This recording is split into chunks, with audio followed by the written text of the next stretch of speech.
Mesdames et messieurs, bienvenue. Vous suivez Critique Info, deuxième partie. Deux postes parlent de schéma Fayoulou. FCC Cash dirige le pays. La Mouka conduit les réformes. La prospérité aborde dans le sens de 39 ans d'existence au GFREM un anniversaire fêté sous le signe de l'engagement et du professionnalisme. Nous aussi, Congo Buzz, nous allons fêter notre anniversaire, notre premier anniversaire.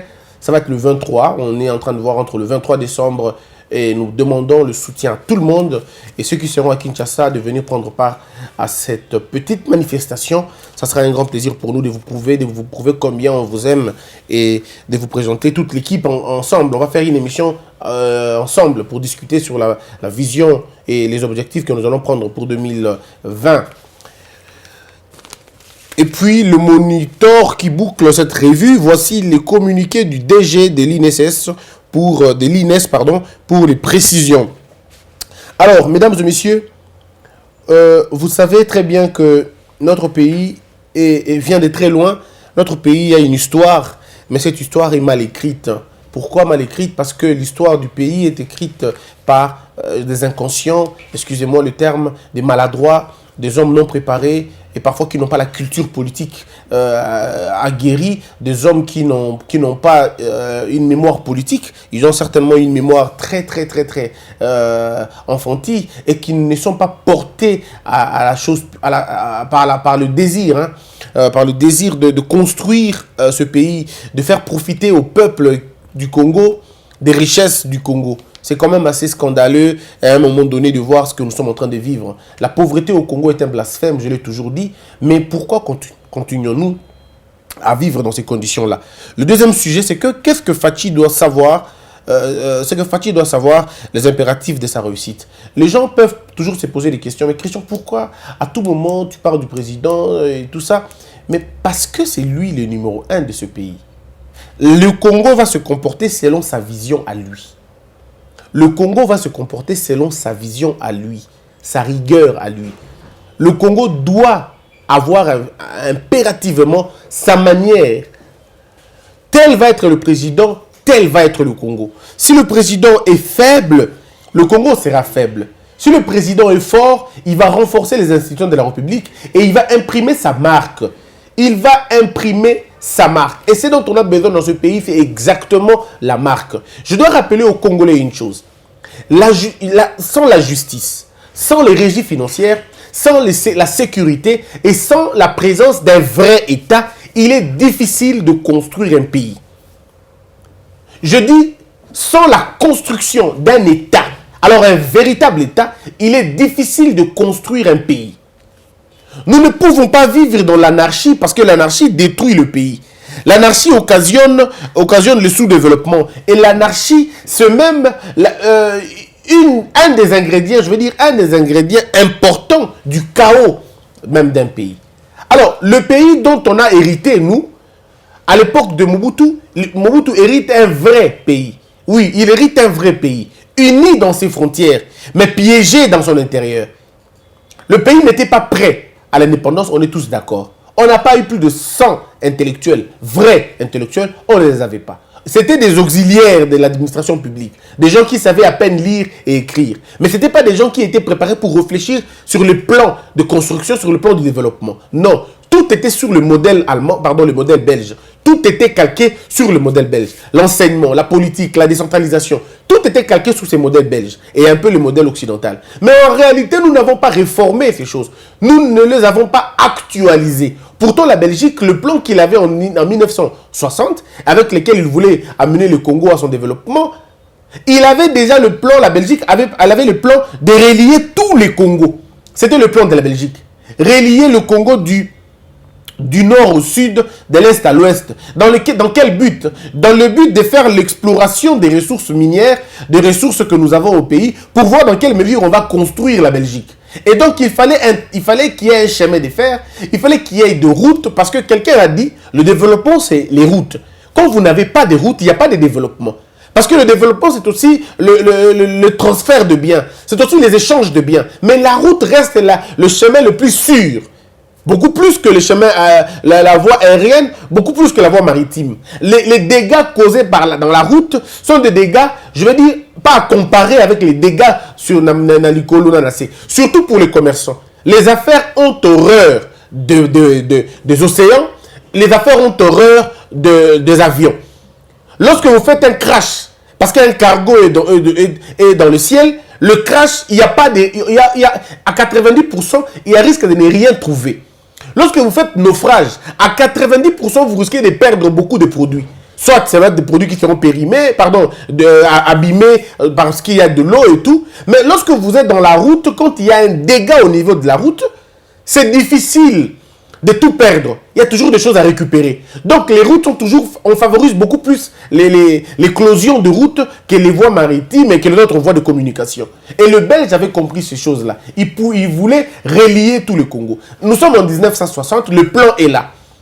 Mais aujourd'hui, 59 ans après, toujours incapable. Alors incapable de faire quoi, vous le savez? De relier ce même Congo. Si déjà en 1960, les gens avaient déjà le projet de relier le Congo, et comment voulez-vous en 59 ans plus tard, vous n'arrivez pas à faire le boulot qui était déjà pensé en 1960? Ça veut simplement dire une chose, l'amateurisme un peu, hein, l'amateurisme, l'égoïsme, l'incompétence, la médiocrité et surtout la médiocratisation. Ça veut dire la généralisation de la médiocrité dans tous les secteurs. Alors, au lieu d'avoir des hommes d'État, nous, on a eu des politiciens, on a eu des commerçants qui, au lieu de travailler pour l'intérêt du pays, ils ont travaillé pour leur propre intérêt. Et c'est là le plus grand malheur de l'Afrique et le plus grand malheur du Congo. C'est des hommes peu conscients ou sinon inconscients qui ont géré le Congo, qui ont géré l'Afrique pendant des décennies. Et le résultat, nous sommes nulle part. Le résultat, nous sommes nulle part. Il suffit juste de comparer notre place aujourd'hui, là où nous sommes, et par rapport à d'autres pays. On est nulle part. Alors, quand un président vient, il arrive au pays, il trouve un pays dans cet état, la première des choses à faire dans sa tête, c'est d'abord savoir comment faire pour avancer. Comment faire pour faire avancer les choses. Le président Fatou ne peut pas réussir son mandat avec la mentalité que les Congolais ont. Mais principalement, ceux qui sont en train de diriger le pays. Parce que, c'est vrai, le chèque, il est collectif. Le chèque, il est collectif, mais il y a des proportionnalités. Mais regardez maintenant aujourd'hui, quelle est l'idée que l'on a de la chose publique? Quelle est l'idée que l'on a de la chose commune? Mais les gens n'ont aucun respect de la chose commune, aucun respect de la chose publique. Avoir le pouvoir, c'est avoir l'argent. Avoir le pouvoir, c'est avoir le moyen de dominer les autres. Avoir le pouvoir, c'est avoir le moyen de corrompre. C'est avoir le moyen de contourner la loi. C'est cette mentalité que nous avons dans nos vies. Au Congo, tout le monde, quand il a un petit pouvoir, il en a tendance à en abuser. Non, pas qu'il en a tendance, il en abuse. Montesquieu l'a dit. Quand on a le pouvoir, l'homme, quand vous lui donnez assez de pouvoir, il a tendance à en abuser. Voilà pourquoi dans la disposition des choses, dit Montesquieu, il faut que le pouvoir arrête le pouvoir. Nous n'avons pas créé ce contre-pouvoir-là. Parce que nous n'avons pas compris le sens de la séparation de pouvoir.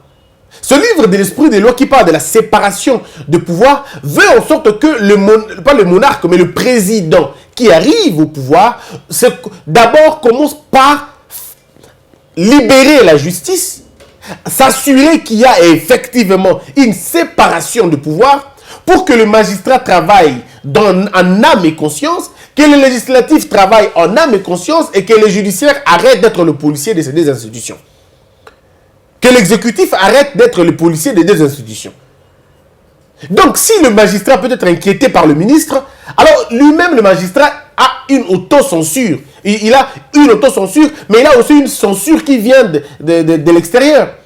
Et lorsque vous avez l'invisible qui gère les visibles, alors l'informel tient l'informel à l'état, et le pays est mort. Alors, le président Fatou a trouvé des paradigmes comme ça. Mais c'est maintenant à lui de voir, est-ce qu'il veut changer les choses ou il ne veut pas les changer? Ça va être une naïveté de croire que Fatou va réussir avec le juge que nous avons aujourd'hui. C'est faux, il ne réussira pas avec ce juge.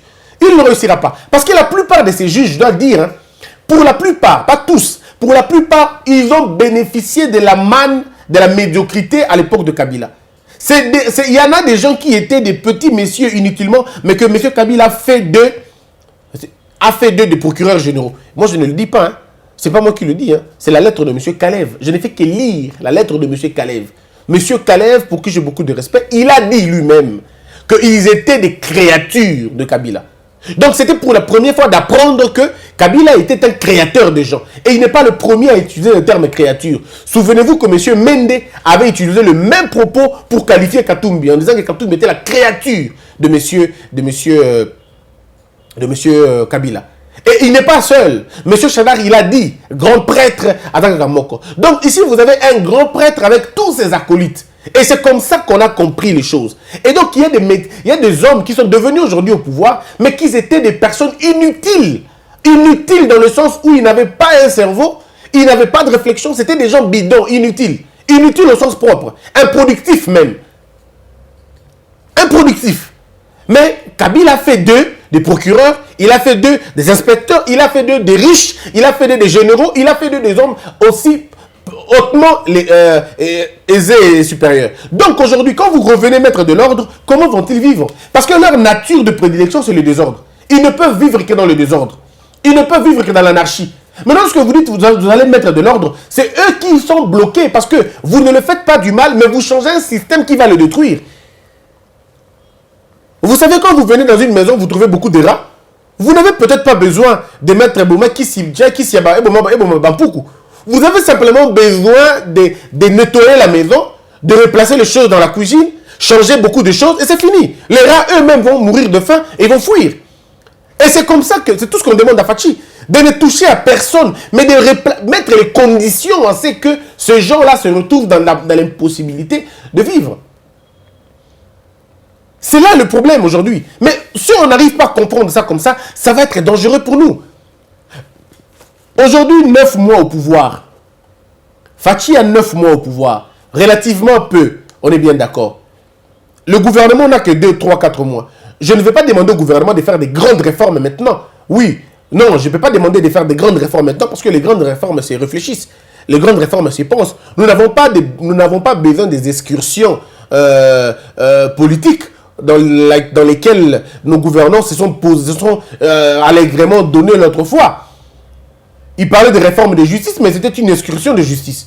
C'était un groupe d'amis qui s'entendaient pour discuter, pour papoter, pour réviser leurs cours de procédure pénale et procédure civile à la télévision, et ça passait comme ça. Mais ce n'était pas des réformes, parce que rien n'avait changé. Quand on dit réforme de la justice, on parle du recrutement aussi. Réforme de la justice, on parle de nouvelles applications. Réforme de la justice, on parle de l'actualisation de beaucoup de choses. Réforme de la justice, on parle de la révision de beaucoup de traités que nous avons signés, auxquels nous avons ratifié. C'est là ce qu'on parle d'une réforme de la justice. C'est peut-être quand on veut réadapter les choses. Mais le recrutement intervient. Vous devez avoir des bons magistrats, des magistrats loyaux, dignes. Est-ce que je dis que tous les magistrats sont mauvais? Non. Je dis seulement que les magistrats, il y en a des bons, il y en a des vrais. Il y a des bons juges, des bons magistrats. Mais ces gens-là, malheureusement, n'ont pas trouvé grâce aux yeux du Créateur. Si vous voyez ce que je veux vraiment dire. Ils n'ont pas trouvé la faveur du Créateur. Le Créateur n'a pas trouvé en eux sa sémence.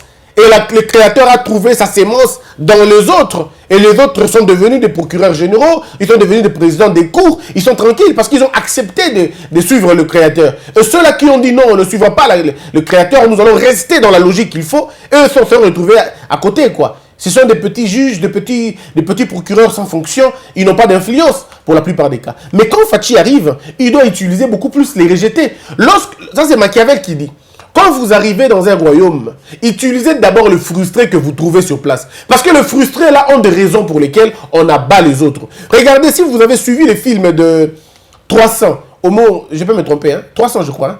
Jomo avec qui na bossi mo na Congo, avec na ngumbama. Bossi moko na Congo.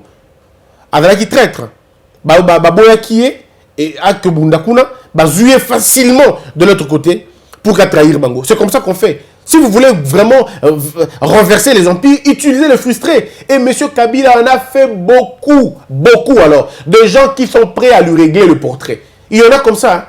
Il y a des gens aujourd'hui qui sont prêts à régler le portrait au FCC, mais ils n'ont toujours pas les moyens, parce que le FCC est toujours plus fort. Alors quand un nouveau régime arrive, la première chose à faire, c'est de dire, attendez, nous allons négocier bien l'affaire. On va aller voir les opprimés. Il faut voir les opprimés. Dans tout régime, il y a toujours des opprimés. C'est eux qui vendent la mèche. Parce que vous pouvez tout refuser à quelqu'un. Vous ne pouvez pas lui prendre l'histoire. Il y a des opprimés au sein du FCC. On les utilise contre le FCC et ils vous abattent dans peu de temps. Le FCC a des cofondateurs. En dehors de turiféraires et de tambourineurs que nous voyons, il y a des cofondateurs. Et parmi ces cofondateurs, il y en a qui sont oppressés. Il y en a qui ont été opprimés. C'est eux qu'on utilise pour faire mal à un régime que vous estimez. Donc vous ne pouvez pas vraiment, vous ne pouvez pas changer les choses sans la justice. Regardez, 9 mois après, nous avons les mêmes juges. Je continue à dire, je ne dis pas que dans 9 mois on peut tout changer, mais je dis dans 9 mois on peut donner des signaux. Jusque-là, les juges et les magistrats ne sont toujours pas inquiétés, surtout les faux, ne sont toujours pas inquiétés. Mais attention, je suis convaincu que ces gens-là ont compris. Lorsque le ministre de la Justice a parlé de l'école supérieure de la magistrature, j'étais très content. Avant, il n'en parlait pas. J'ai eu le temps d'en parler plusieurs fois ici, demander ça à cri et à corps. Ils ont compris cela. C'est bien, mais nous voulons un peu plus. Nous voulons une discipline au niveau du Conseil supérieur de la magistrature. Revenez sur les décisions il y a cela 10 ans. Vous allez faire partir beaucoup de personnes. Kabila en a chassé 500. Souvenez-vous, Joseph Kabila aussi avait chassé des magistrats. On peut faire la même chose avec Fachi pour remplacer remettre les bons magistrats à leur place. C'est toujours important de le faire. Mais il n'y a pas que la justice. Nous nous posons un problème d'argent.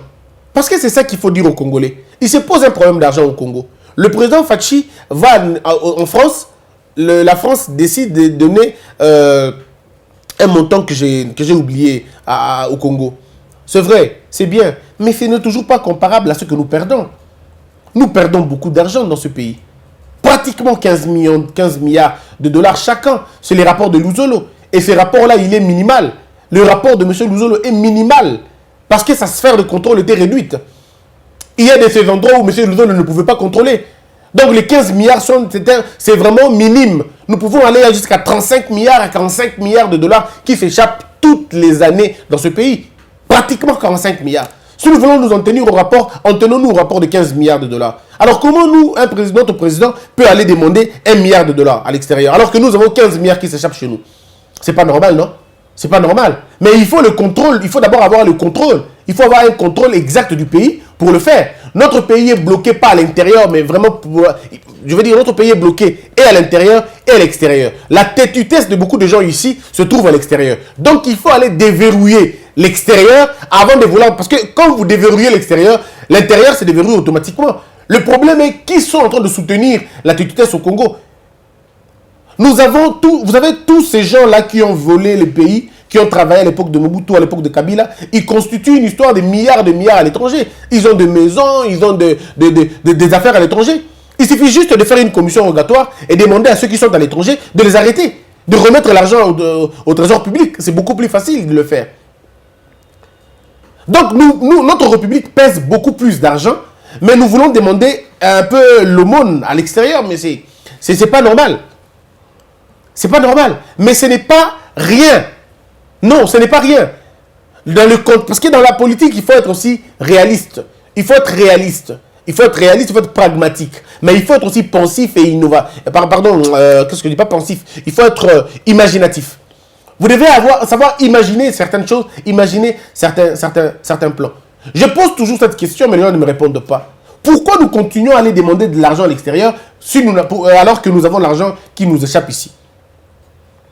Si nous sommes au niveau de l'AMIBA, l'AMIBA produit combien aujourd'hui? Produit quoi? Gécamine produit quoi? Les ressources minières produisent combien au pays? Notre potentiel agricole peut nous donner combien? En termes de potentiel, déjà, nous pesons plus de 200 milliards de dollars. En termes de potentiel, nous pesons plus de 200 milliards de dollars. Le budget exact, le budget qui correspond à ce que le Congo est, c'est au moins 200 milliards de dollars l'année. Je vous dis sans rire. Au moins 200 milliards de dollars l'année si nous avons des leaders sérieux. Au moins 200 milliards de dollars l'année. Je ne parle pas de 20 milliards. 200 milliards de dollars l'année. Quand nous avons tout ce que nous avons, ici je parle du potentiel qui n'est pas encore transformé. Si on transforme notre potentiel, on peut avoir 200 milliards de dollars. Mais maintenant aujourd'hui au Congo, parce que nous avons des incompétents, des gens qui ne comprennent pas, des gens qui ont peur de l'avenir, ils ne comprennent pas, ils ne font pas des plans. Mais on peut aller plus loin. On peut encore aller plus loin. Regardez ce que nous avons aujourd'hui. Rien du tout. On n'a rien. Mais si nous voyons encore un peu plus, 9 mois après, lorsque Félix Tshisekedi arrive au pouvoir, il trouve une grande escroquerie qui se produisait au pays, une escroquerie nationale. C'est l'escroquerie de quoi? C'est l'escroquerie des vignettes, c'est l'escroquerie des quittances dans le marché, c'est l'escroquerie des taxes et des impôts qui ne servaient absolument à rien si ce n'est pas enrichir les régisseurs eux-mêmes. Nous avons Félix Tshisekedi a trouvé une douane. Bravo à lui, parce que la douane commence à faire beaucoup, à faire mieux qu'avant. On est d'accord sur ce point-là. Mais il y a un point que Félix n'a toujours pas démantelé. Les réseaux de mafieux sur l'argent de GoPass. Où va cet argent 9 mois après qu'il est au pouvoir? Cet argent continue à aller dans les directions occultes qu'on ne connaît pas. Cet argent sert à quoi? GoPass, ça sert à quoi? 50 $, on ne connaît pas. Ça va où? Ça fait quoi? 9 mois depuis que le président est au pouvoir, aucune décision n'a été prise sur la question. Pourquoi? Pourtant, cette question allait soulager le peuple congolais. Moi, je suis même d'accord. Nous, on est d'accord de payer les 50 $. Mais pourvu que ça fasse quelque chose. Personne ne s'oppose à payer 50 $, non. Mais nous nous opposons au fait que ça enrichit des gens. Le passeport que nous achetons à 300 $ au Congo. Pourquoi sommes-nous obligés d'acheter un passeport à 300 $? L'État gagne combien dans les 300 $ là? Il y a une passation de gré à gré dans cette histoire. La plaque d'immatriculation. Quand nous achetons une plaque d'immatriculation, l'argent va chez qui? Combien gagne l'État? Nous voulons savoir ça. Et c'est ce qu'on appelle la transparence de l'État. Les Congolais ont besoin de savoir, quand je vais acheter quand moi je vais acheter mon passeport, je paye 200 $ ou 250 $ ou bien 300 $. Bon, l'argent de l'État, c'est combien? L'État gagne combien? C'est inconcevable que l'État gagne 20% ou 30% et que les autres pourcentages soient dilapidés comme ça. On n'est pas d'accord. On n'est pas d'accord. Nous voulons que ces choses-là se passent dans de bonnes conditions. Autant que vous avez donné les cartes d'électeurs gratuitement aux Congolais, vous pouvez donner des cartes de citoyens gratuitement aussi. Oui, vous pouvez donner les cartes d'électeurs gratuitement. Pourquoi ne pas donner les cartes de citoyens gratuitement? Avec l'argent qui viendrait de notre passeport. Vous pouvez acheter l'argent du passeport, avec ce peu d'argent qu'il y a là, on sait juste de refaire le contrat et le pourcentage qu'on aura au-dessus, on fait une carte des citoyens pour chaque citoyen congolais. On sait que tout ça va aventure mingi nambo kanabiso. Go passe tout foot tous les jours. Et le foot à combien qui n'est pas nani 10 ans yango, 10 ans depuis 2009, 2010. Ti le long foot à go passe. Ti le long on continue à payer les go passe. Voyez-vous, le président Fachi ne réussira pas. L'impératif de la réussite du président Fachi, je l'ai inscrit combien de points? En 3 points. Le premier point, je parle de la justice et les finances qui seront les armes redoutables pour le président Fachi, mais il ne pourra pas réussir avec les mêmes personnes qui travaillent sous un commandement parallèle. Les parquets prouvent qu'il n'est pas dans la rupture parce que les infractions sur la personne inviolable du chef de l'État se commettent tous les jours, mais sous silence. À l'époque, on avait un parquet qui arrêtait les gens parce qu'on insultait Kabila. Tout simplement. Mais aujourd'hui, on insulte Félix Tshisekedi du matin au soir. Personne n'est arrêté. Ce n'est pas de l'ouverture démocratique, c'est de l'anarchie. Excusez-moi. Ce n'est pas ça, ce n'est pas la liberté d'expression. Non. On a dit liberté d'expression, on n'a pas dit liberté des insultes. On a dit liberté d'expression, on n'a pas dit liberté de profanation ou liberté de propos injurieux et de diffamation. Non, on ne peut pas créer une république de diffamation. Non. Alors ça, il faudrait comprendre, il faudrait qu'on arrive à réfléchir sur la question. Mais pour terminer maintenant mon analyse, toujours dans le cadre de ce que Fachi doit savoir, le président doit savoir que l'impunité ne peut pas le sauver.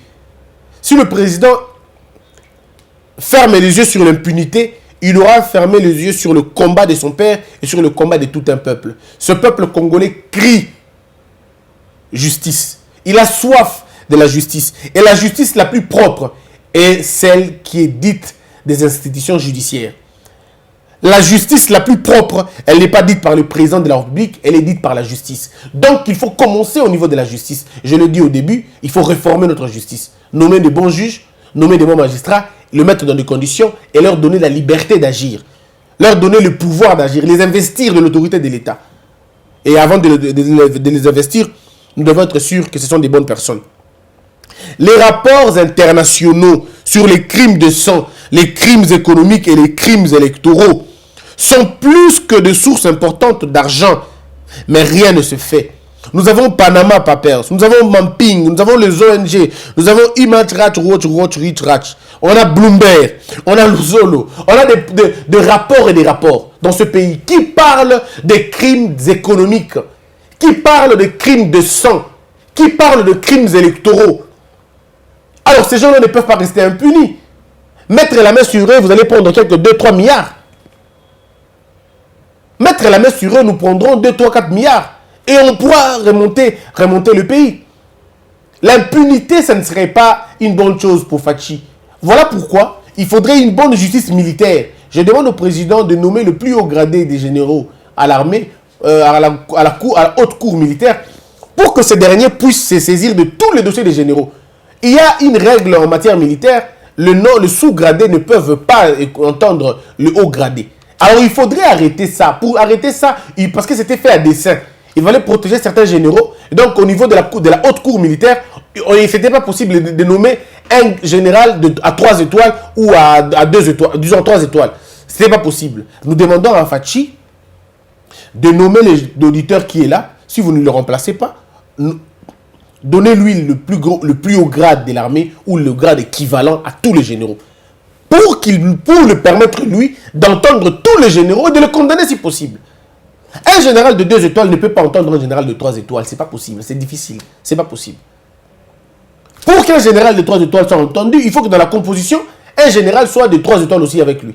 Alors, au lieu d'aller faire les emprunts, nommer des hauts magistrats militaires. Il y en a.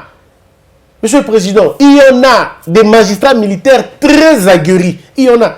Moi, j'ai entendu un procès, j'ai suivi un procès, à la télévision, mais je ne citerai pas son nom, mais j'ai été épaté par l'éloquence et surtout la pertinence d'un magistrat. Il était colonel. Mais quelle pertinence! Mais quelle pertinence! J'ai dit, mais c'est pas possible, on a encore des militaires intelligents comme ça.